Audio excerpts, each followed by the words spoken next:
I came across these photographs on the government website. I'd seen them before. I thought I'd really take a look at them. And I just want, especially for people that think that the photos are real, everything's real. I just want you to take a look at these and you tell me, or you decide for yourself what is going on here. And I don't know. I'm just being suspicious. So here you have feeding Indians, Camp Apache, Arizona, right? Feeding Indians. Okay. Oh, of course. The universe doesn't want me to do it. It's the enemy. It's Bill Gates. Being a freaking. Oh, the class is about to begin. How the hell to go? Technical difficulty. Okay, here we go. Feeding Indians and Apache. This is what they claim they're doing right here. First of all, why need to feed people? That if they live out here in the wild, they're capable, first of all, unless they're all prisoners. I don't know the circumstances of this, but, it looks like they're all moving around, right? You got this old camera, right? And then you got these guys just standing perfectly still in the midst of these moving mass. You mean to tell me these guys just froze? I'm not sure what's going on here, but this fella looks photoshopped in or layered in. In a way, they all kind of do. But just the idea that even these guys that are standing still are moving, but this guy's just frozen in his uniform. These uniform guys just seem a little bit too suspicious. Not only that, but what the hell is this? These little bird houses or what? Like there's this little roof back here. We're expected to believe that that's off in the distance. But then you see these and it's like, these are little miniatures. Like these are, I don't know what they are.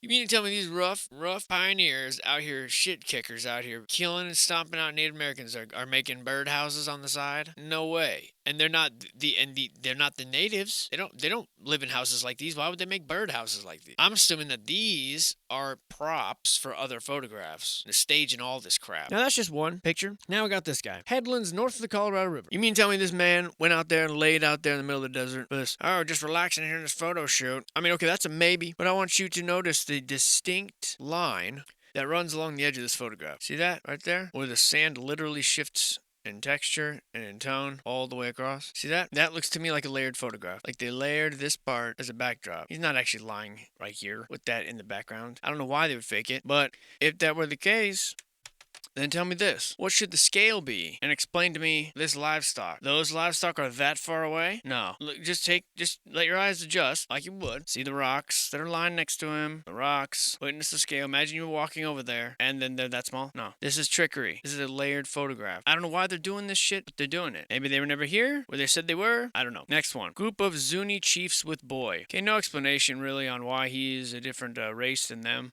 Looking kind of guilty, my dude. Not sure what, but looking a little bit guilty. Now, if you look, this is real, but the background is fake. The background is a cloth. Why fake the background? Like you could say, oh, well, it's just a studio thing. But why fake it? You got this linoleum laid down, I guess, or this rug. It looks like a piece of linoleum that they cut. Yeah, it is. It's like linoleum that they cut and laid down as a floor. So they're acting like they're indoors. So where are they then? Doesn't make sense. Very strange. Cliff Palace, we're told. We're told to believe that this is, I think it's what is it, Montezuma's castle? Something like that. If not, it looks like it. That these completely crumbled ruins were current homes of theirs. Like they just moved out and then they fell apart. And then you get these square cut windows with the wood beam missing, I'll add. Remember how a long time ago, we looked at that picture when I said, look, remember the wood beam that goes across here? The wood beam is rotted out, if it even has one. Then you got all these square cut holes. What the hell is this? Holes in the rock? Perfect square? These guys carved perfect square holes up here in the rock randomly? Or we need to look at the way we need to change the way we look at things. These look like where beams were. Or next time someone wants to take a picture of you, will you do this pose? Whatever he's doing, your neck tilted sideways and all that. Do you see this right here? Now, I'm no expert, but I'm pretty sure that this white around the leg pretty much implies that this has been photoshopped to some extent or added in later. Why else would it be there? Doesn't look right to me. Really good job, except for down there by the legs. And the real kicker. Now, even the hardest cynical critic, you're going to have to ask yourself this. Do you believe this is a Chippewa necklace made from human fingers? Go ahead, I'll wait. These look like human fingers to you? And I guess this is supposed to be what, a heart or I mean, this looks like clay. My fingers don't look like that. Even if they are dead, I'm pretty sure they would never look like this. This is ridiculous. Ridiculous. We're to believe that these people were this savage and wore a necklace like this. And if you believe this, well, there may not be any hope for you. But if it causes doubt in your mind, you ask yourself why. Why fake it? Why fake it? You only fake it when you don't have anything real. You usually don't wear a wig if you have hair. You usually don't dye your hair a certain color if it's already that color. I rest my case. Jimmy, check the levels. Damn it. Jimmy, I swear to God, you will not get your Christmas bonus. Ron, I'm sorry. You are now about to enter the world of artificial intelligence. Be prepared for everything. That sounds good. Psych! When we last discussed this topic, or I guess when I last, well, Jimmy and Jerry were here. You know, those fictional guys that I hang out with when I do this. Yeah, well, those guys and I, and you, we're talking about AI. And remember, we made guys like this that are clearly very flawed. Very, big picture, okay, but missing a lot of key dynamics. In any case, I have since been, playing, learning, experimenting, whatever you want to call it, because it's a fascinating and terrifying subject for me. And I am not some expert. I'm not trying to. If you're familiar with these things, these stories, I'm sure. I mean, at least you know from what I've told you how long I've been tampering with them. What, a week? I mean, that's nothing. I'm just talking about it as I go. And I came across articles about people being genuinely shocked that there were being interviews conducted that were done by AI. It's writing essays, it's writing poems, it's creating songs. There are professors that have felt very threatened because the AI is creating curriculums. It's making everyone feel a little bit obsolete, isn't it? If you're not familiar with the deepfake stuff, just look up some deepfake videos. When the deepfake phenomenon first came out, I thought, and in some ways I still do think, basically deepfake is AI imposing someone else's face over yours, or swapping faces, sort of like those old Snapchat filters. You may have Jim Carrey over Jack Nicklaus doing The Shining, or Mike Tyson over Oprah Winfrey. Some of them are startlingly believable. The idea was to yet again challenge you, the human viewer, that you can't believe what you see anymore. And it seemed at the time like a way out. Like you were caught on video doing this crime. Well, no, it was AI, it was deepfake. You understand the implications. But I tend to look at it the other way. What's to prevent someone from taking your face, imposing it onto a face of someone committing a criminal act, say, storming the Capitol? Now, it's no coincidence that you have the genetic testing company 23andMe, which is a Google experiment that gathers your DNA to find your heritage. And by coincidence, you have one of the founders of 23andMe married to the founder of Google. Gee, I wonder how that works out. So, you're going to store people's DNA forever? It sure looks like it. So what does someone say to take your genetic DNA and introduce it into the crime scene? Then they superimpose your face over the face of someone committing a crime. How are you gonna get out of that one? That's a tough one. So you realize some of the implications of this stuff are terrifying, really. And it cuts both ways. Now you have colleges banning AI because kids are using it to write essays. Just chat GPT. If you ever fool with it, it's ridiculous.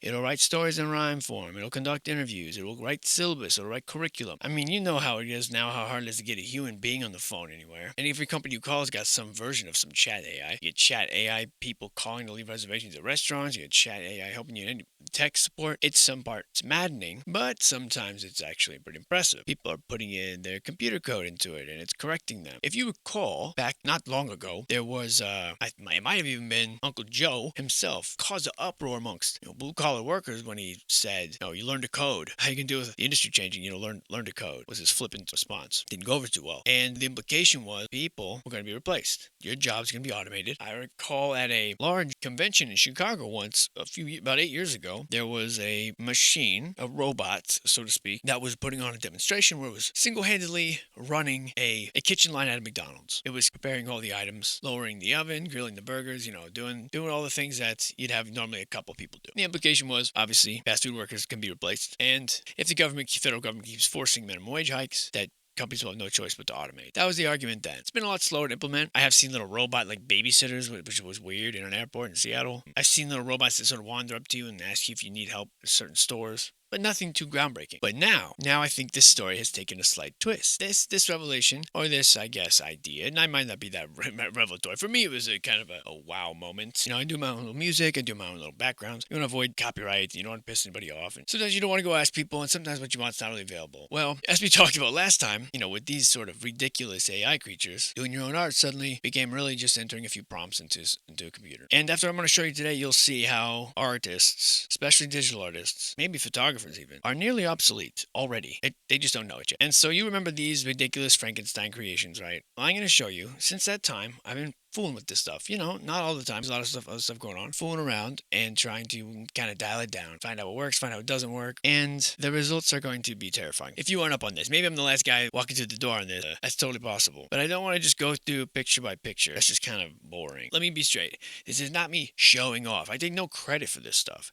And now this is a whole wide blend of stuff. Oil painting, digital painting. I was trying to figure out what it can do, what it can't do. It's all across the board. Showcasing what AI is capable of. I don't want to be taken the wrong way. So also just to make it slightly interesting, we're going to do it the way I did it when I was creating it. By making a ridiculous story. And it starts with The Great Fire of Narnia. Beginning at Cair Paravel, spreading down to Lantern Waste, the fire raged. The animals were baffled, dismayed. From whence comes this great inferno? They dashed about, trying to save their belongings, but it was too late. There seemed to be no quenching this fire, but it didn't stop there. Unfortunately, Prince Edmund, in a mad haste to escape, leaped through the doors of the wardrobe. Little did he know his own hair had been caught in the flames. The fire spread to the world between worlds, and as he dove for his particular bond to try to reach for safety, unfortunately, the fire spread. Whoville was one of the first victims. The poor Whos were decimated. The Grinch, alas, was no more. Various other Dr. Seuss characters also perished. Disneyland was next, followed by SeaWorld, Magic Mountain, and even forgotten and overlooked Knott's Berry Farm. The Smurfs were amongst many 80s heroes to be destroyed. He-Man's fortress was a great place to stand and watch the moon catch on fire, apparently. Even the Death Stars, of which there were now 2. The elves were not spared, no. Witness Rivendell in its final blaze. Lothlorien, the forests, even Gondor. Luigi's Haunted Mansion, Peter Pan's treehouse. Even Captain Hook was unable to escape the flames. Springfield, the Simpsons were unfortunately all in bed when this happened. I believe these were supposed to be Teletubbies. Robotic Mary Poppins also met her demise. Oz's Emerald City, Rainbow Bright. The Dinosaurs, all of them. Donkey Kong, Oregon Trail even. Willy Wonka's Chocolate Factory. Betty Boop, Steamboat Willie. The Pound Puppies. The Street Fighter 2 characters. And Mortal Kombat. VeggieTales, Winnie the Pooh, the entire world, and apparently the other worlds that are around it. However the universe is displayed, it was all on fire. According to these artworks, what was to be done? Where was the blame to be laid? And through it all, Leland Stanford sat there, glaring, the fire flickering in his glasses. And our story takes a detour about some time traveler overwhelming him with historical American building survey, blasting him with documents, I believe, and using the power of a cathedral to Matrix-style levitate him out the window. With some mixed degree of success here. That was the idea. And I was supposed to sitting down at the organ, playing a little tune and drinking whiskey. Not that looks like me at all. In fact, it doesn't at all. Look how exasperated fake me looks. Like, that's not right. Then out of nowhere, there was supposed to be a tribal warrior girl that leaped out and blew a horn. We're almost there. That's better. I don't know why she looks like that with no clothing. And all the Earth's heroes were supposed to run and join the battle. Here they come, apparently. This is their version of the Earth's heroes. I'm not really impressed. Here they all are. Earth's heroes running the battle, okay? And so, you can see the flaws. You can see how it's interesting, but it's not that great. Not even when they're matched up against a massive army of Civil War clones. It's just the stupidest story ever. And so the clones came by the millions on all sorts of vehicles, including electric tricycles, many of them walking along dusty trails, apparently in no hurry to join the battle. Some of them taking trains. Some of them being hit by trains. And here they are, in battle. Now, these get pretty epic. And these battles are pretty cool, actually. I mean, this AI kind of takes it to a whole nother level of... Oh, I'm sorry, I forgot. The battle raged for days. Every country was afflicted. From the ground, opened up massive geysers of black smoke, releasing all manner of demonic entity. Every deep, dark, sucking, crawling, nasty, evil thing joined the fight. From all vestiges of the universe. By God, it was chaos. It was death and dismay everywhere. No land was spared, no field untouched. From anywhere in the realm you could see, this was it, the calling. Many witnessed and despaired, but all will be forced with a choice. Not a soul on earth will be able to look upon this day and stand by in the shadows. No fence sitting. You gotta pick a side, mother effers. And so, in all formats, across all platforms, the rallying began. The war continued. This was it. Many heroes were made that day. Many empires collapsed. Battles raged by sea. Battles raged on foot. Battles raged amongst the animals and the beasts. Even they had to choose, including beasts I've never heard of, or seen, or imagined. Underwater was no different. Even in the skies, the birds were forced to pick a side.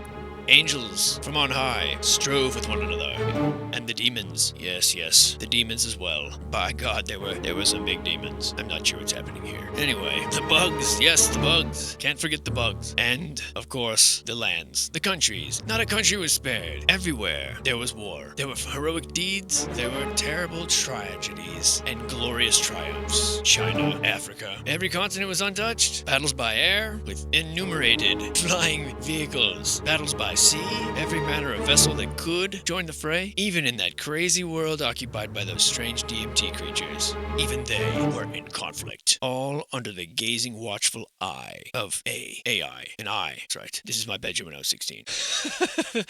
No. Anyway, stupid stories aside, this is the kind of stuff that this thing is capable of. I was blown away at the amount of different types of styles I could conjure out of it, the different backgrounds I could make with just by changing the prompts. I mean, all of this is done with stuff that I entered into the AI, various things. And some of it made no sense, some of it was downright eerie, and some of it was really amazing. In the beginning, I wasn't giving it any prompts, and I was putting in things like different various battles of various cities in California. Some small towns, some major cities, and just letting it do whatever it wanted. So this is the Battle of Adelanto, and many of them taking on this very classic sort of look. And the only if you're from California will know most of these podunk towns. I mean, I'm not from California, but this is Battle of Agora Hills. Apparently no one showed up, or it's some sports game, I don't know. This is the Battle of Alameda. Predictably, the Battle of Orange. This is the Battle of Albany, California.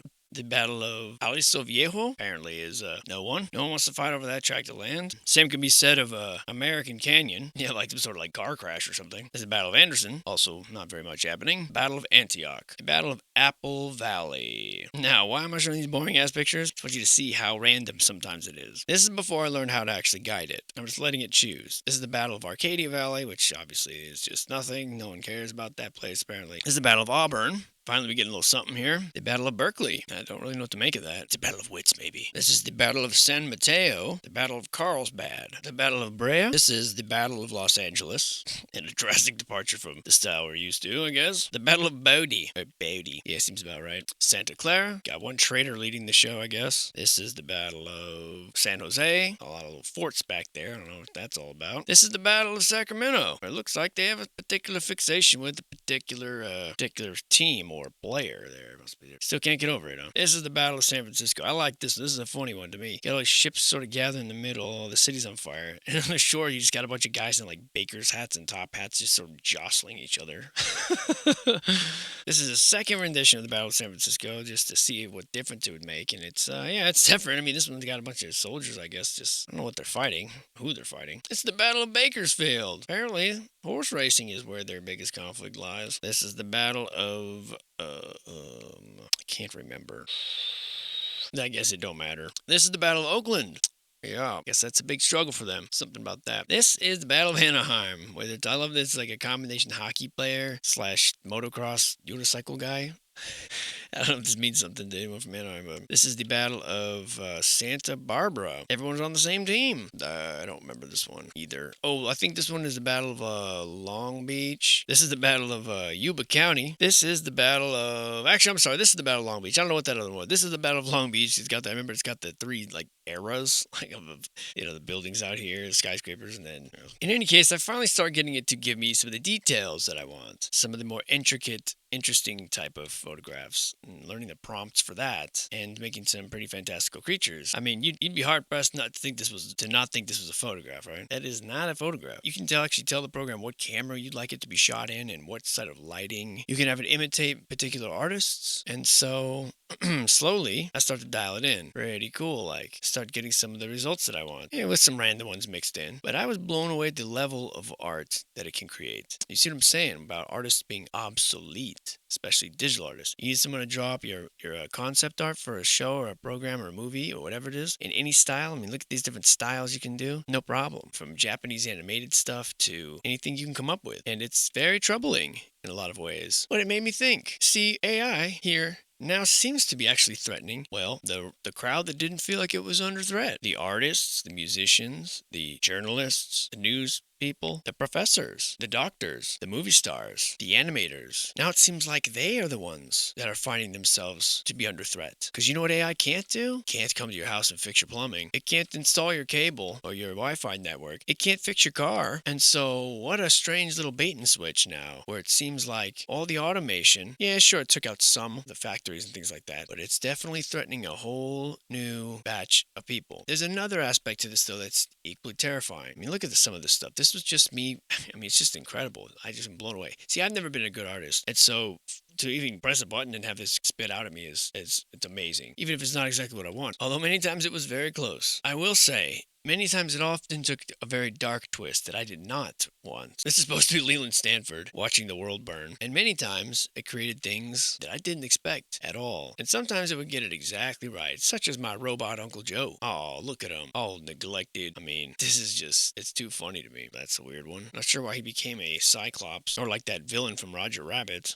But pretty amazing stuff overall. There's another really darker aspect to this in some ways, because I will say there were many times when it simply took a very dark route, like this random demon thing or this. I mean, I certainly don't think that way. I was asking it to create scenes from a last battle, like Earth's Last Stand, and this is the sort of stuff it was giving me. Very intense, very violent, very sort of demonic creatures. I didn't say anything about creatures. This is the battle for Nogales. As I was still putting these in here, I sort of got off the battle thing for a minute. And these jellyfish and things are, man, these are just, I think they're just so fantastic. And I'm really blown away by this. You see the wide range of styles that it's capable of, the wide range of art. And by fine tuning it, you can get hand-drawn stuff, you can get realistic stuff, you can get fantastic sci-fi stuff. You can get anything you want, which raises some very interesting moral implications. The great joy I get is watching the AI be random, giving it prompts for, ask it to draw things that have not happened, asking it to draw, futuristic scenes of cities that don't exist. This, to me, is really where the entertainment is. But because a few times asking for certain things open-ended, to me, I'm looking for electronic cities and the future, and just really dismal scenes here of just wires and wires and wires. And I started asking it for the last battle of Earth, and I kept getting repeatedly this sort of scene: massive evil creature, a few tiny humans, over and over again. Massive evil creature, a few tiny humans, massive evil creatures, and a few humans that really look like they don't stand a chance. I mean, the intricacy of this artwork is incredible to me. The scenes are a bit disturbing. Here's one here where it just kept, and I'm not asking for sci-fi, I'm not asking for anything, I'm asking for the last, what's it gonna look like in the last battle, and this is what we got. So if this is any indicator of at least where AI thinks we're heading, I imagine that I'm probably out there somewhere. Hopefully some of you guys are too, but it looks like we're pretty much fucked. This is the battle of, I think, San Joaquin Valley. This is how San Francisco meets its end. It looks like an energy weapon, which is kind of interesting. This is the Battle of San Diego. I guess it's wrapping up. This is the Battle of Stockton. This is for you, Mr. D-Star. Hope you guys are doing all right out there. I don't remember what city this was supposed to be. The Redlands or something? In any case, things start to get real. I mean, things started to look like movie scenes, and I was very impressed and also pretty terrified. This is the Battle of Bodie, third attempt and final one. I guess there just ain't nothing happening ever in Bodie. This is Oakland. This is Santa Barbara. I think I got the wrong idea. I mean, but yeah, pretty impressive, man. So if you ever get the chance to fool with this stuff, you will not be disappointed. Now, I was able to conjure up some pretty amazing, lifelike oil painting type people and some very futuristic scenes. And unfortunately, things took a dark twist. I'm going to broach a subject that's pretty sensitive, and I want you to be aware that I believe this to be a reprehensible act, but there are obviously people out there who seek gratification of the sexual kind in children, whether it's photographed. But the reason I bring this up is because there are some moral implications, I believe, that come about when you're dealing with this stuff. For example, while I am in my search to make realistic people, of which I feel I succeeded in, you'll see shortly the results. These were some of the first ones that I thought were pretty insanely starting to come alive, right? You'd be hard-pressed to think that that wasn't a picture, right? Was, I believe, where I left off. Where it ended up was a very startling place. And oftentimes, the AI took it to a different type of place, if you know what I mean. Unprompted, okay? Now, I could scroll down further, but you get the drift. And the only reason I even retained that was to show you all here. So while I can make some oil painting people that are clearly art, what happens when I dial it down and get people, lifelike people. Well, you pretty much make every fashion model for portraits obsolete. You could also make adult models obsolete, couldn't you? And in fact, I bet you there are plenty of sites that have that right now, making money with undressed AI creation that are not real people. I bring this up because what are the moral implications of having someone that is not real, that is generated, like perhaps, say, nude children? Does that fall under the category then of a crime? It's not a photograph of an actual child, and the AI routinely did things like this, unprompted. I imagine with just a little bit of fine-tuning, you could get whatever you wanted out of it. Well, that raises some deep questions, doesn't it? After all, is it a crime? It's just a computer-generated picture. Can you get in trouble for drawing a picture of nude people? I don't think you can. So what's the difference? Is it better that perhaps less children will be abused because this will be used instead? Maybe. Or is it just giving a vehicle to feed a very unhealthy obsession? I don't know the answers to these. These are just questions that came about as this artwork. This is all very new being thrust upon us. And the fact that I was getting some of these images when I wasn't searching for them at all, I was letting the AI choose, means that there are people out there generating it. It has to be that way. Just like I wasn't asking for planets. I wasn't asking for this sort of stuff. And that's what it gave me. So I think that this is moving way too fast for us to really reckon with.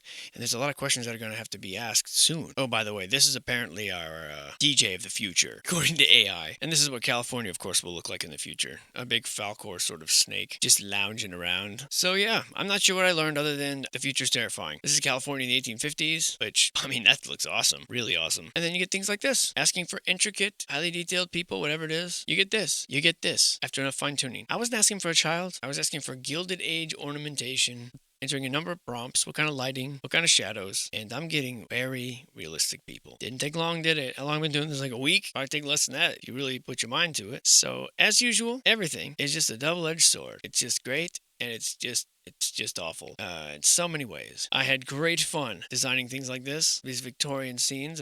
Things that I've always wanted to see in my life, like the Keebler Elf treehouse on fire, or poor Santa's workshop, really got the worst of it. And you see the difference in quality between this and the earlier ones, right? I mean, there's no comparison after I sort of figured it out. This is a Halloween town suffering from a flood. This is Disneyland being struck with tornadoes. As a side note, I kept trying to enter the last battle of like various states and see what it came up with. In every single state, it was very disturbing. So Alaska, you get this. This is the only one that didn't feature some massive, huge, crazy creature like this. This was like Alabama. This was like Arizona. I mean, none of it made any sense. So I stopped doing it after a few because it's like, all right, so everyone meets their demise as some huge, massive creature, huh? I don't understand why it was giving me this. It was sort of weird. I mean, what is this? Letting the AI choose for you can sometimes be very disturbing, I guess. But when you ask for Earth's hero, now compare these to the first few Earth's heroes that I asked for. Look at the difference. Look at the difference in quality after just a little bit of fine tuning. This is supposed to be Jon Snow versus Snow White, and I'm not sure why a tiny pirate is taking on two Jon Snows here. Starfort Flower. So to cap it off, started out with this, and we ended up with this. Now you met these guys. Now let's meet the new Civil War soldiers: Patrick Flannelmouth Winters, Albert Wiggins, Matthias Johansson, Admiral Crestinet, Kalachi Sidri, Borsich Ruffalo, Zumchab Chora, Handag Zibnenan, Solma Kafabri, Lachlan Shepard, Habrod Gelgag, Kalulindon, Hedimo Cerberus, Zerun, Progeny of Wisdom,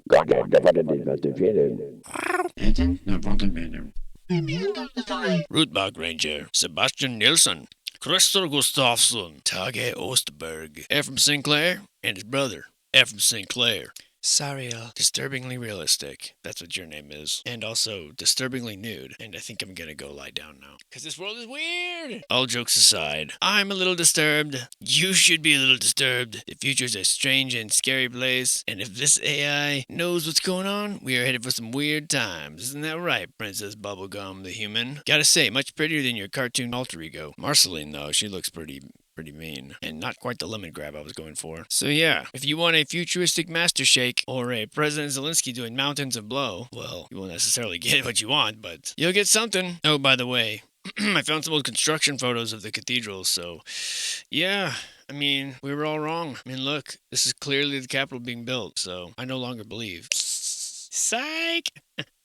Isn't that right, bearded realistic dude? Like really realistic dude. Like really realistic dudes. So on that note, hope you're terrified, because I know I am. I'll see you soon.